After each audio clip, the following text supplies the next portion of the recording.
కాపు నగధేరుడి శకం ముగిసింది. కానీ ఆయన జ్ఞాపకాలు మాత్రం మిగిలే ఉన్నాయి. ఆయన ఉద్యమ స్ఫూర్తి ఇంకా మిగిలే ఉంది. ఆయన పోరాట పటిమ ఇంకా మిగిలే ఉంది.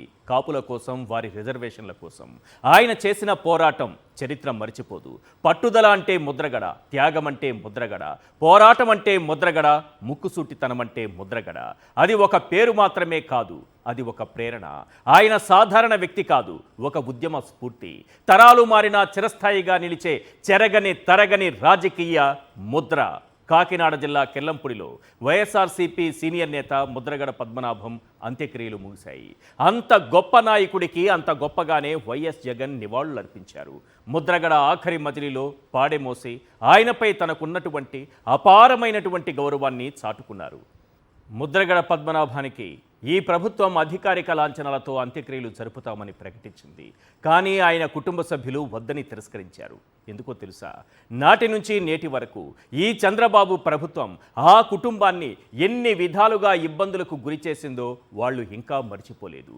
మనిషి మరణించాక ఎలాంటి వారైనా నివాళులు అర్పించడం, వారి సేవలను కొనియాడటం మన సంప్రదాయం. కానీ ఈ రాష్ట్రంలో ఒక ఎల్లో రాక్షస ముఖ ఉంది. అది రాబందుల కన్నా, గుంటనక్కల కన్నా నీచమైనది. ముద్రగడ పద్మనాభం మరణించిన తరువాత కూడా ఆయన పైన సోషల్ మీడియాలో నీచాతి నీచమైన పోస్టులు పెట్టిన ఘనత ఈ ఎల్లో రాక్షస ముఖకే దక్కుతుంది. మేం మాత్రం తక్కువ తిన్నామా అన్నట్టుగా పూటకో జెండా మార్చే సైకోలు కూడా రంగంలోకి దిగారు. ముద్రగడపై వ్యక్తిత్వ హననం చేస్తూ దారుణాతి దారుణమైన పోస్టులు పెట్టారు. ఈ సైకోలు ఇలా రెచ్చిపోతున్న, ఆ ఎల్లో రాక్షసులు ఇలా బరి తెగించిన ఆ పార్టీల అధినేతలు మాత్రం ముద్రగడ అంటే ఎనలేని గౌరవం ఉన్నట్లుగా అధికారిక లాంఛనాలతో అంత్యక్రియలు జరుపుతామని ప్రకటించారు.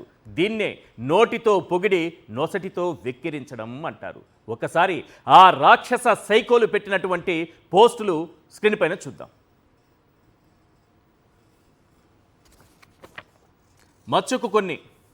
మచ్చుకు కొన్ని పోస్టులు మీకు చూపిస్తున్నాను.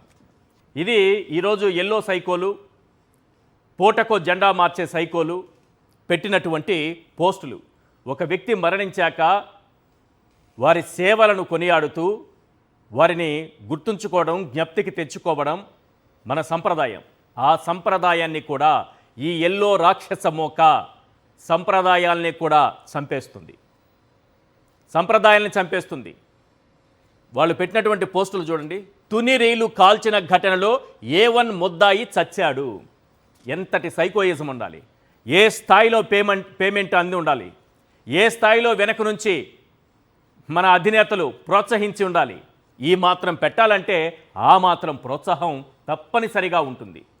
చూడండి, తుని రైలు కాల్చిన ఘటనలో A1 ముద్దాయి చచ్చాడట. Happy news for Jagananna, Mudragada Padmanabhareddy ఇక లేరు, అబ్బా మొత్తానికి పోయాడు, ఇప్పుడు పరామర్శకి వెళ్ళాలి. ఇది మనుషులు, మానవత్వం ఉన్నవాళ్ళు, మనిషి జన్మ ఎత్తిన వాళ్ళు ఇలాంటి పోస్టులు పెడతారా? వాళ్ళు మాత్రమే పెట్టగలరు. వాళ్ళని పెంచి పోషిస్తున్న వాళ్ళు మాత్రమే పెట్టించగలరు. ఎవరో తెలుసు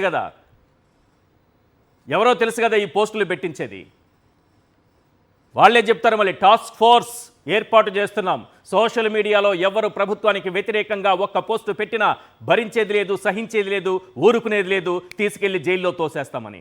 మరి ఇవన్నీ ఎవరు పెట్టిస్తున్నారు?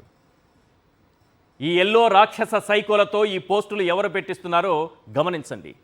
RIP రిప్ ముద్రగడ పద్మనాభం రెడ్డి. కర్మ అనేది ఇంత త్వరగా వస్తాది అనుకోలేదు. ఇది వీళ్ళు పెట్టిన పోస్టు. ఎంతటి సైకోయిజం ఉండాలి! మనిషి మరణం తరువాత కూడా వెంటాడి మానవత్వాన్నే చంపేస్తున్నారంటే ఆ సైకోయిజం ఏ స్థాయిలో ఉంటుందో అర్థం చేసుకోండి. నెక్స్ట్, అంబటి రాంబాబు గారు పోస్ట్ పెట్టారు. I express my deepest condolences on the demise of Kapu warrior Mudragada Padmanabham గారు అని. రెడ్ల పాలేరు ముద్రగడ పద్మనాభం రెడ్డి మృతి పట్ల సంతాపం తెలియజేస్తున్న, ఇలా చెప్పటం కరెక్టారా ఆంబోతు?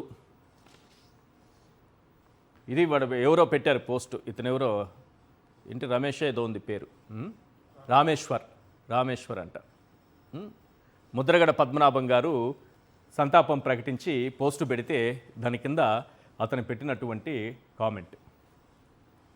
రైట్. ఇతను ఒక మాజీ ఎంపీ. ఆయన పరిజ్ఞానం ఏంటో ఇంతకు ముందు చూశారు. ఇప్పుడు చూడండి, ముద్రగడ పద్మనాభరెడ్డి గారు చనిపోతే అధికారికంగా సెలవు ప్రకటించాలట. మాజీ ప్రధాని మన్మోహన్ గారు చనిపోతేనే సెలవు ప్రకటించలేదు. అలాంటిది ఇప్పుడు సెలవు సంతాప దినాలు కావాలట. హర్ష కుమార్ గారు పోస్టు పెట్టారు, సంతాప దినాలు ప్రకటించాలి, సెలవు ప్రకటించాలని పెట్టారు. ఎస్, వారి ఆలోచనని, వారి ఉద్దేశాన్ని వారు తెలియజేశారు. దానిపైన కామెంట్ చూడండి. He is the warrior, the brave one, the mighty one, the powerful yogi, all in one. But చివరిలో ఏం రాశాడంటే, tell me without bringing up this like burning trains. వీళ్ళు పెట్టినటువంటి పోస్టులు సార్ ఇవి, మచ్చుకు కొన్ని మాత్రమే. ఇవి ఎవరు పెట్టించారనేది మీ ఊహకే వదిలేస్తున్నా. ఎంతటి సైకోయిజం ఉంటే ఇలా పెడతారనేది మీ ఊహకే వదిలేస్తున్నా. దీని వెనుకున్నటువంటి ఆ ఇద్దరు నాయకులు ఎవరన్నది మీ ఊహకే వదిలేస్తున్నా. వాళ్ళు దీన్ని కంట్రోల్ చేయరు. జగన్మోహన్ రెడ్డి గారి నుంచి మొదలు పెడితే సామాన్యుడి వరకు ఎవ్వరిని వదిలిపెట్టరు. గీతాంజలి వరకు ఏ విధంగా వెంటాడి ఆఖరికి ఆత్మహత్య చేసుకునేలా చేశారు కదా. దాని వెనకుండి నడిపించినటువంటి వ్యక్తి, ఆ ఐటీడీపీని నడిపించి ఎందరో మహిళల జీవితాలను రోడ్డుపైకి లాగి వారి జీవితాలతో ఆటలాడి ఆఖరికి ఆత్మహత్యలు చేసుకునేలా వాళ్లను అంతలా వేధించినటువంటి వ్యక్తికి ఆఖరికి రాజ్యసభ టికెట్ కూడా ఇచ్చాం మనం. ఆ స్థాయిలో ప్రోత్సహిస్తాం మనం. ఆ రోజుల్లో కూడా చంద్రబాబు నాయుడు గారి గురించి చెప్పాలి. ఈరోజు పోలీసులు పంపించారు, అధికారిక లాంఛనాలతో అంత్యక్రియలట. పోలీసులు తుపాకులతో వచ్చారు. మరి ఆ రోజుల్లో ఎలా వచ్చారు పోలీసులు? లాఠీలతో, తుపాకులతో కలిపి వచ్చారు. ఆ రోజుల్లో కూడా చంద్రబాబు గారు ముద్రగడను, ఆయన కుటుంబాన్ని అలానే వేధించారు. కాపు రిజర్వేషన్ ఉద్యమ సమయంలో పోలీసులతో దాష్టికానికి దిగారు. పోలీసులతో కొట్టించి ముద్రగడ ఇంటి ఆడబిడ్డలను జుట్టుపట్టి లాగించి, బండబూతులు తిట్టించి, లేనిపోని కేసులు పెట్టించి, నానా రకాలుగా హింసించి ముద్రగడపై, ఆయన పోరాటంపై ఉక్కుపాదం మోపారు. చరిత్రలో ఆ కుటుంబంపై చంద్రబాబు జరిపించిన దాడి, దాష్టికం ఒక చీకటి రోజు సార్. దాని చరిత్ర ఎప్పటికీ మర్చిపోదు సార్. కాపులపై నారావారి కక్ష ఏ విధంగా ఉంటుందనేది ఒకసారి గుర్తు చేసుకుందాం. ఎందుకంటే ఈరోజు పోస్టులు పెడుతున్నారు కదా, రాక్షస మోక, ఎల్లో సైకో మోక. ఒకసారి వాళ్ళు గతంలో చంద్రబాబు నాయుడు గారు 2016లో కాపు ఉద్యమ సమయంలో ఏ రకంగా ప్రవర్తించారు పోలీసులు ఆ రోజు ఆ కుటుంబం పైన అన్నది ఒకసారి చూడండి.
హలో రికార్డింగ్ పెట్టుకో అర్జెంట్గా తోడు నేడవచ్చు వీళ్ళు ప్రమాణం చేశారు.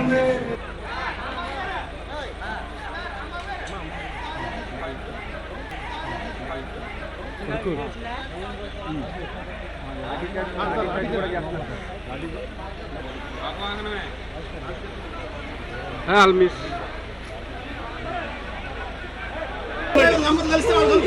రాజమండ్రి ఎక్కడ సార్ ప్లేసు? రాజమండ్రి ఎక్కడ సార్ ప్లేసు?